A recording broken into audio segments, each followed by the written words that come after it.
Good evening, America. It's an honor to speak to you tonight from the hallowed grounds of Fort McHenry, the site of the very battle that inspired the words of our national anthem. Those words have inspired this land of heroes in every generation since. It was on this site 206 years ago when our young republic heroically withstood a ferocious naval bombardment from the most powerful empire on earth. They came to crush our revolution, to divide our nation, and to end the American experiment. The heroes who held this fort took their stand for life, liberty, freedom, and the American flag. And those ideals have defined our nation. But they were hardly ever mentioned at last week's Democratic National Convention. Instead, Democrats spent 4 days attacking America.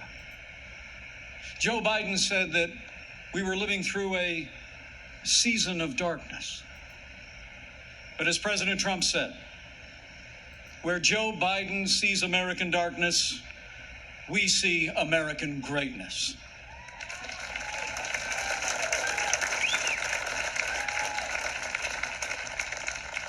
In these challenging times, our country needs a president who believes in America, who believes in the boundless capacity of the American people to meet any challenge, defeat any foe, and defend the freedoms we hold dear.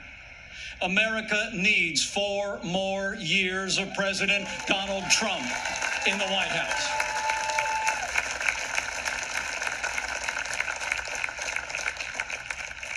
Before I go further, allow me to say a word to the families and communities in the path of Hurricane Laura. Our prayers are with you tonight, and our administration is working closely with authorities in the states that will be impacted. FEMA has mobilized resources and supplies for those in harm's way.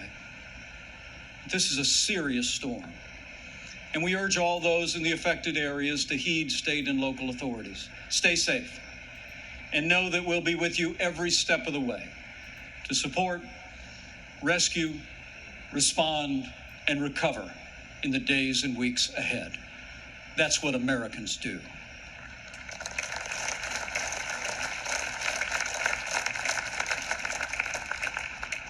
Four years ago, I answered the call to join this ticket because I knew that Donald Trump had the leadership and the vision to make America great again. And for the last 4 years, I've watched this president endure unrelenting attacks, but get up every day and fight to keep the promises that he made to the American people. So with gratitude for the confidence President Donald Trump has placed in me, the support of our Republican Party, and the grace of God, I humbly accept your nomination to run and serve as Vice President of the United States.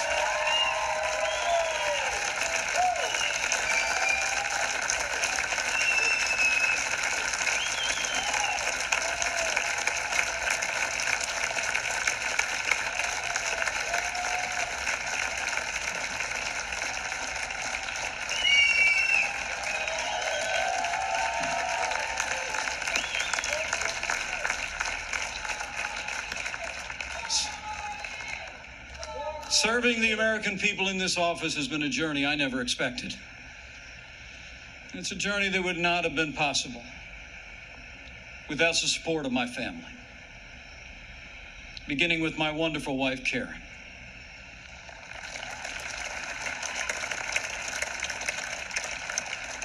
She's a lifelong school teacher, an incredible mother to our 3 children.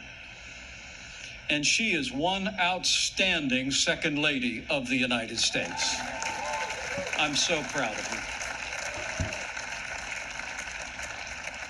you. And we couldn't be more proud of our 3 children. Marine Corps Captain Michael J. Pence and his wife, Sarah. Our daughter, Charlotte Pence Bond, an author, and the wife to Lieutenant Henry Bond, who is currently deployed and serving our nation in the United States Navy.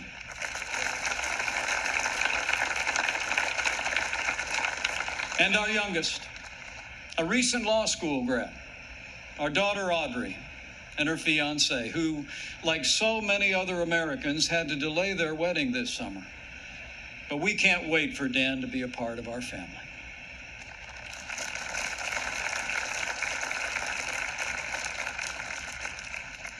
In addition, my wife and kids, the person who shaped my life the most is also with us tonight. My mom, Nancy.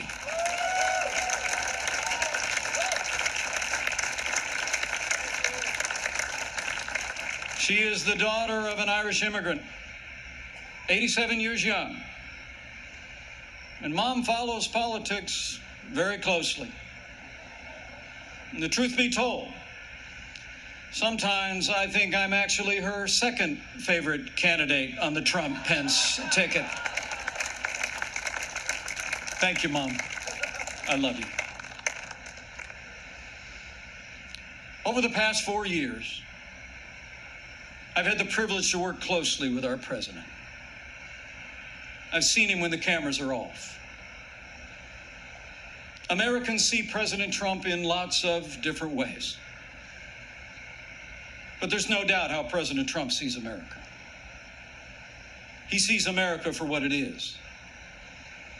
A nation that has done more good in this world than any other. A nation that deserves far more gratitude than grievance. And if you want a president who falls silent when our heritage is demeaned or insulted, he's not your man.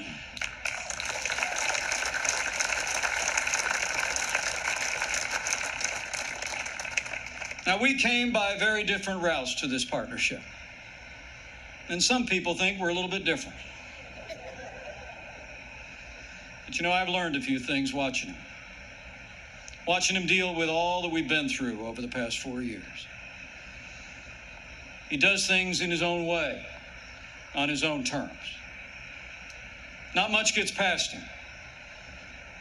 And when he has an opinion, he's liable to share it.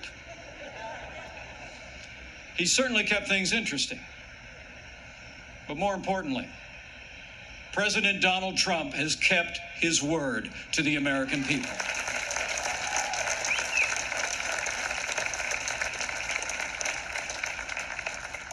In a city known for talkers, President Trump is a doer. And few presidents have brought more independence, energy, or determination to that office.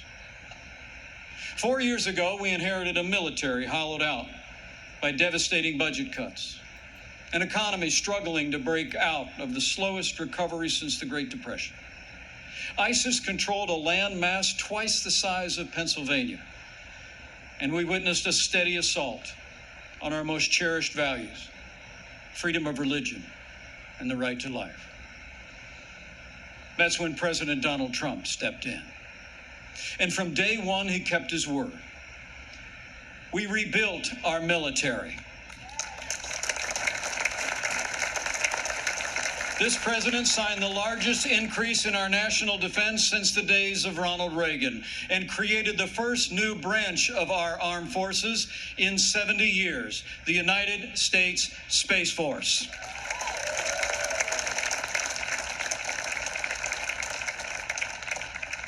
And with that renewed energy, we also returned American astronauts to space on an American rocket for the first time in nearly 10 years.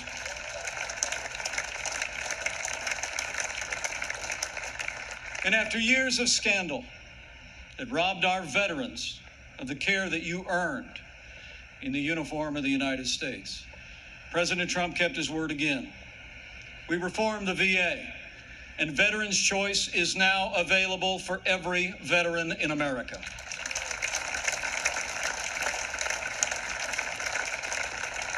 Our armed forces and our veterans fill this land of heroes. And many join us tonight in this historic fort. Tonight we have among us 4 recipients of the Medal of Honor.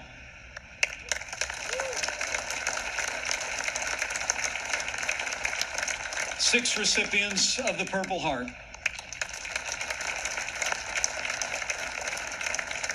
a Gold Star mother of a gallant Navy SEAL, and wounded warriors from Soldier Strong, a group that serves our injured veterans every day. We are honored by your presence, and we thank you for your service.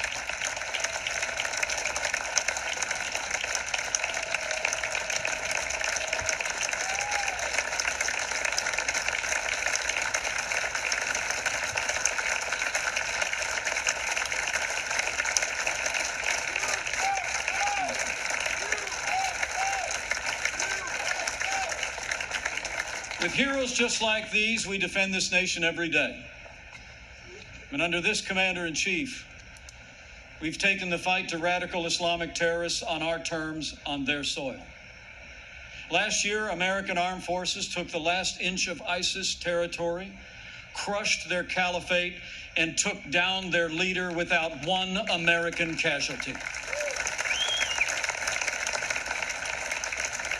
And I was there when President Trump gave the order to take out the world's most dangerous terrorist. Iran's top general will never harm another American because Qasem Soleimani is gone.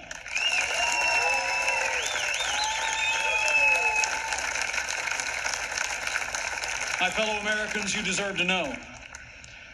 Joe Biden criticized President Trump following those decisions to rid the world of 2 terrorist leaders. But it's not surprising, because history records that Joe Biden even opposed the operation that took down Osama bin Laden.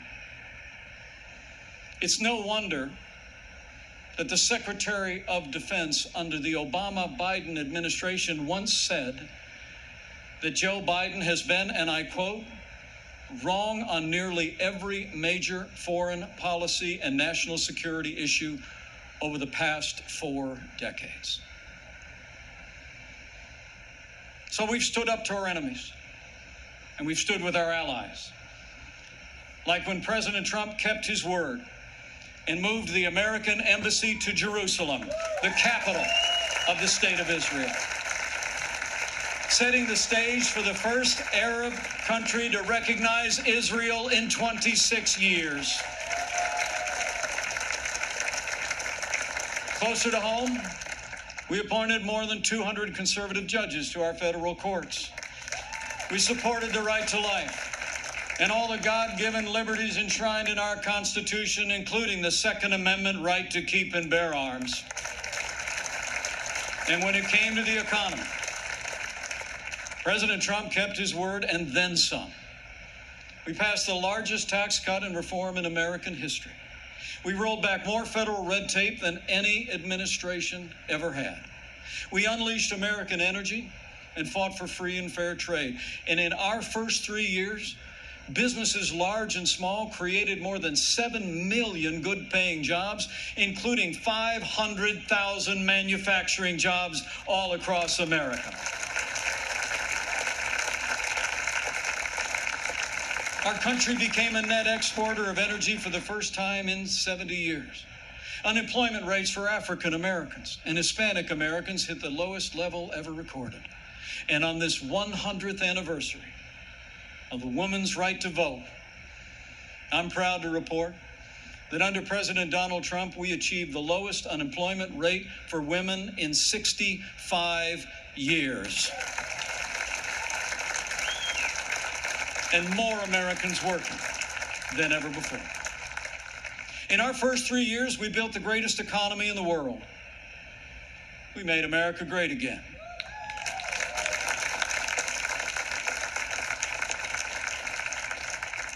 And then the coronavirus struck from China. Before the first case of the coronavirus spread within the United States, the president took unprecedented action and suspended all travel from China, the second largest economy in the world. Now, that action saved untold American lives. And I can tell you firsthand, it bought us invaluable time to launch the greatest national mobilization since World War II. President Trump marshaled the full resources of our federal government from the outset. He directed us to forge a seamless partnership with governors across America in both political parties. We partnered with private industry to reinvent testing and produce supplies that were distributed to hospitals around the land. Today, we're conducting more than 800,000 tests a day, and we have coordinated the delivery of billions of pieces of personal protective equipment for our amazing doctors, nurses, and healthcare workers.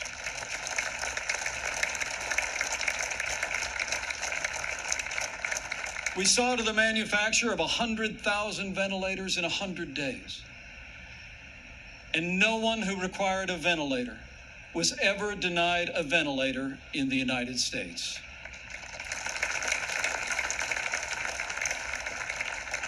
We built hospitals, surged military medical personnel, and enacted an economic rescue package that saved 50 million American jobs.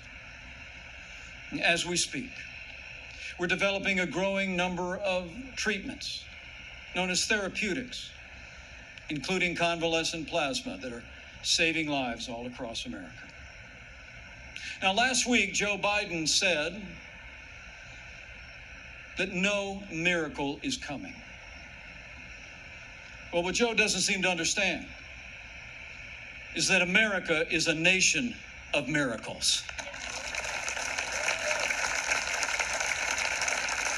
And I'm proud to report that we're on track to have the world's first safe, effective coronavirus vaccine by the end of this year.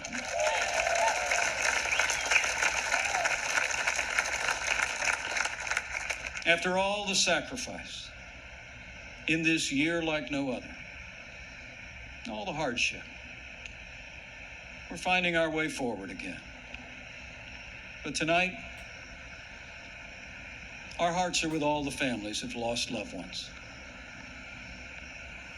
and have family members still struggling with serious illness. In this country, we mourn with those who mourn. We grieve with those who grieve. And this night, I know that millions of Americans will pause and pray for God's comfort for each of you. You know, our country doesn't get through such a time unless its people find strength within. The response of doctors, nurses, first responders, farmers, factory workers, truckers, and everyday Americans who put the health and safety of their neighbors first has been nothing short of heroic.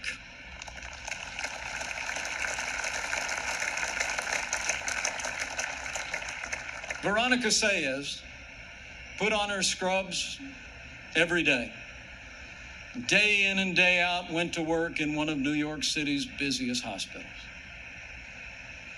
She stayed on the job, put in the long hours until it was done, and then got back in her neighborhood and helped neighbors and friends struggling. Her brother William is a New York City firefighter. And they're both emblematic of heroes all across this country. They're with us tonight.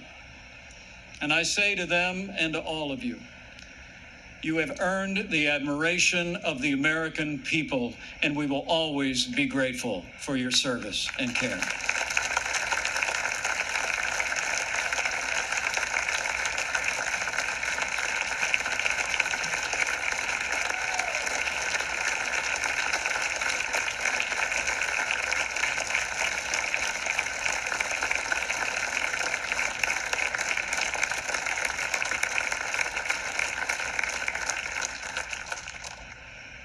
Thanks to the courage and compassion of the American people, we're slowing the spread. We're protecting the vulnerable. And we're saving lives. And we're opening up America again. Because of the strong foundation that President Trump poured in our first 3 years, we've already gained back 9.3 million jobs in the last 3 months alone.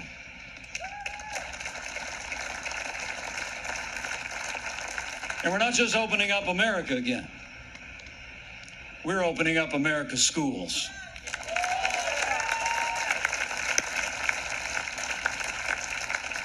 And I'm proud to report that my wife, Karen, that school teacher I've been married to, will be returning to her classroom next week.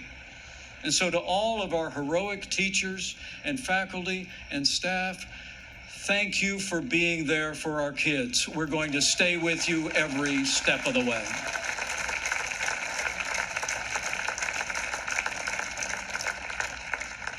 In the days ahead, as we open up America again, I promise you, we'll continue to put the health of America first. And as we work to bring this economy back, we all have a role to play. And we all have a choice to make. On November 3rd, you need to ask yourself, who do you trust to rebuild this economy? A career politician who presided over the slowest economic recovery since the Great Depression? Or a proven leader who created the greatest economy in the world? The choice is clear. To bring America all the way back, we need 4 more years of President Donald Trump in the White House.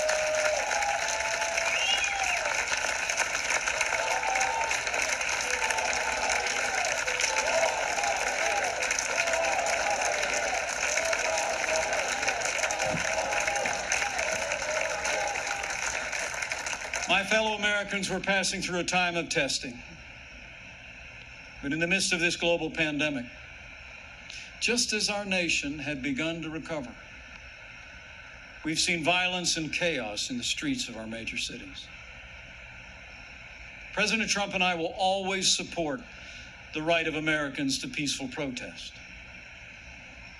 But rioting and looting is not peaceful protest.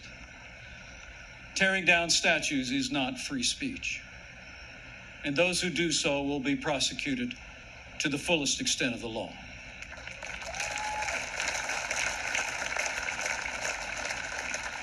Last week, Joe Biden didn't say one word about the violence and chaos engulfing cities across this country. So let me be clear. The violence must stop, whether in Minneapolis, Portland, or Kenosha. Too many heroes have died defending our freedom to see Americans strike each other down. We will have law and order on the streets of this country for every American of every race and creed and color.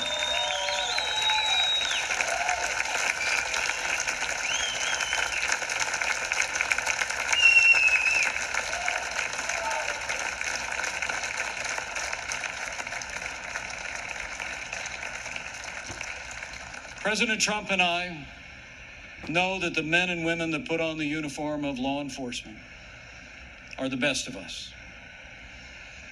Every day, when they walk out that door, they consider our lives more important than their own. People like Dave Patrick Underwood, an officer in the Department of Homeland Security's Federal Protective Service, who was shot and killed during the riots in Oakland, California. Dave's heroism is emblematic of the heroes that serve in blue every day. And we're privileged tonight to be joined by his sister, Angela. Angela, we say to you, we grieve with your family. And America will never forget or fail to honor Officer Dave Patrick Underwood.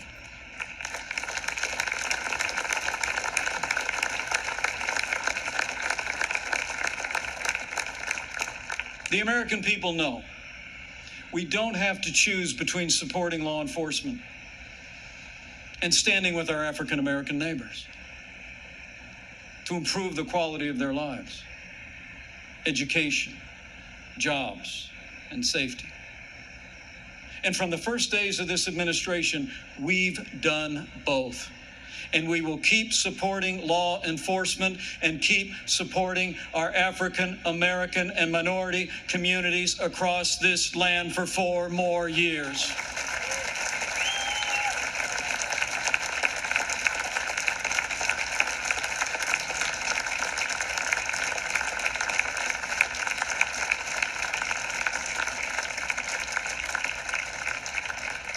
Now, Joe Biden says that America is systemically racist and that law enforcement in America has, and I quote, an implicit bias against minorities. When asked whether he'd support cutting funding to law enforcement, Joe Biden replied, yes, absolutely. Joe Biden would double down on the very policies that are leading to violence in America's cities. The hard truth is, you won't be safe in Joe Biden's America.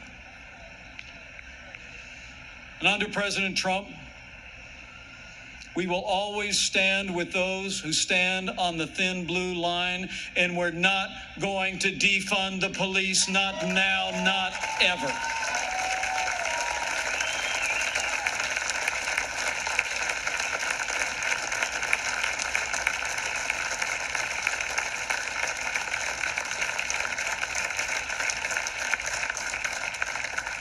My fellow Americans, we're passing through a time of testing, but soon we will come to a time for choosing. Joe Biden has referred to himself as a transition candidate, and many were asking, transition to what? But last week, Democrats didn't talk very much about their agenda. And if I were them, I wouldn't either. I mean, Bernie Sanders did tell his followers that Joe Biden would be the most liberal president in modern times. In fact, he said, and I quote, that many of the ideas he fought for, that just a few years ago were considered radical, are now mainstream in the Democratic Party. At the root of their agenda is the belief that America is driven by envy, not aspiration. That millions of Americans harbor ill will toward our neighbors instead of loving our neighbors as ourselves. The radical left believes that the federal government must be involved in every aspect of our lives to correct those American wrongs. They believe the federal government needs to dictate how Americans live, how we should work, how we should raise our children, and in the process deprive our people of freedom, prosperity, and security. Their agenda is based on government control. Our agenda is based on freedom.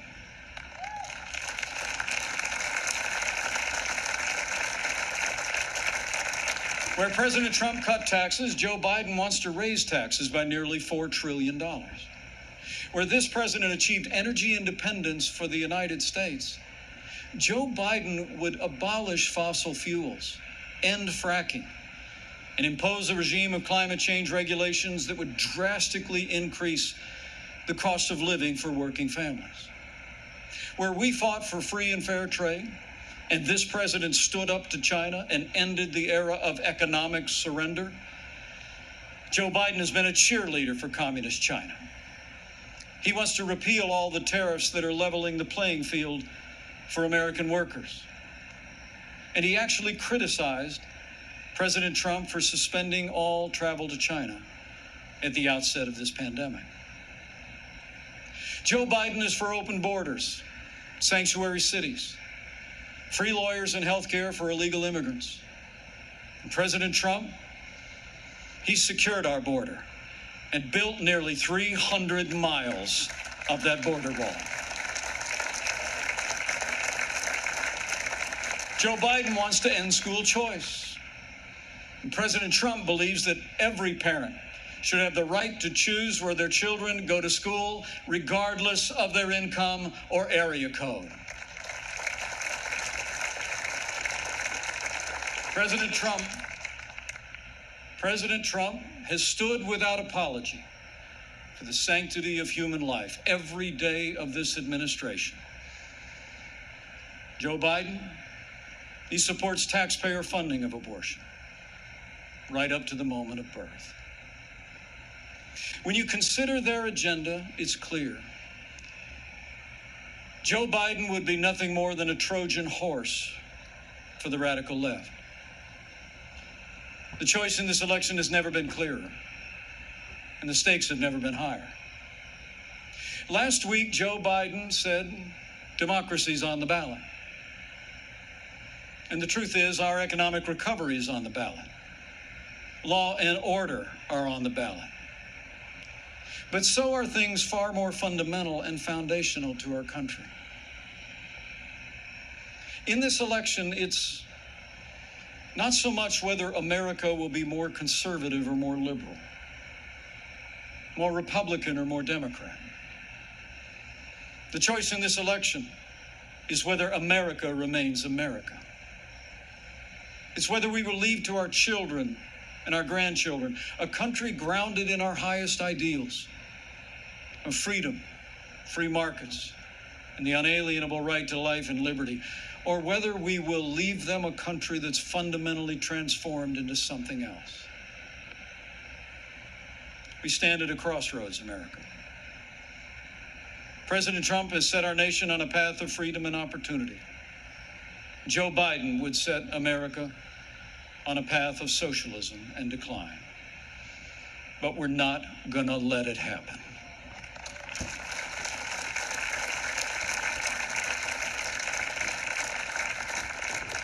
President Donald Trump believes in America and in the goodness of the American people, the boundless potential of every American to live out their dreams in freedom.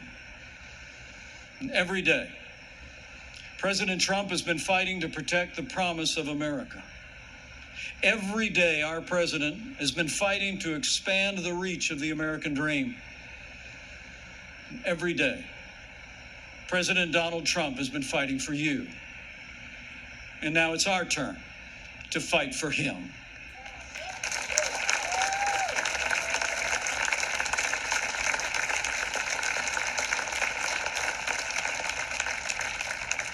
On this night, in the company of heroes, I'm deeply grateful. Deeply grateful for the privilege of serving as Vice President of this great nation and to have the opportunity to serve again. I pray to be worthy of it, and I will give that duty all that's in me. In the year 2020, the American people have had more than our share of challenges. But thankfully, we have a president with the toughness, energy, and resolve to see us through. Now, those traits actually run in our national character. As the invading force learned on approach to this fort in September of 1814, against fierce and sustained bombardment, our young country was defended by heroes, not so different from those who are with us tonight. The enemy was counting on them to quit, but they never did. Fort McHenry held, and when morning came, our flag was still here.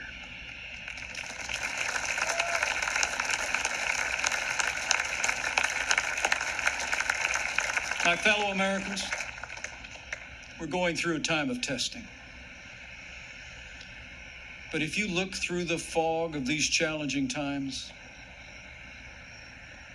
you will see our flag is still there today.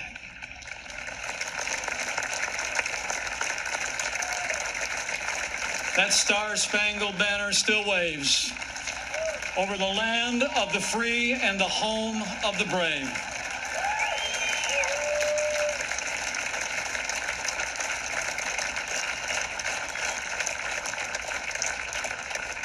From these hallowed grounds, American patriots in generations gone by did their part to defend freedom. Now it's our turn. So let's run the race marked out for us. Let's fix our eyes on Old Glory and all she represents. Let's fix our eyes on this land of heroes and let their courage inspire. And let's fix our eyes on the author and perfecter of our faith and our freedom.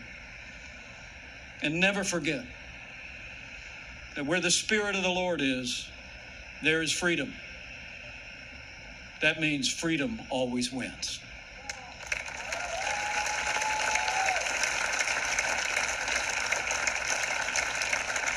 My fellow Americans, thank you for the honor of addressing you tonight and the opportunity to run and serve again as your vice president. I leave here today inspired. And I leave here today more convinced than ever that we will do in our time, as Americans have done throughout our long and storied past. We will defend our freedom and our way of life. We will re-elect our president and principled Republican leaders across the land. And with President Donald Trump in the White House for 4 more years, and with God's help, we will make America great again. Again. Thank you. God bless you. And God bless the United States of America.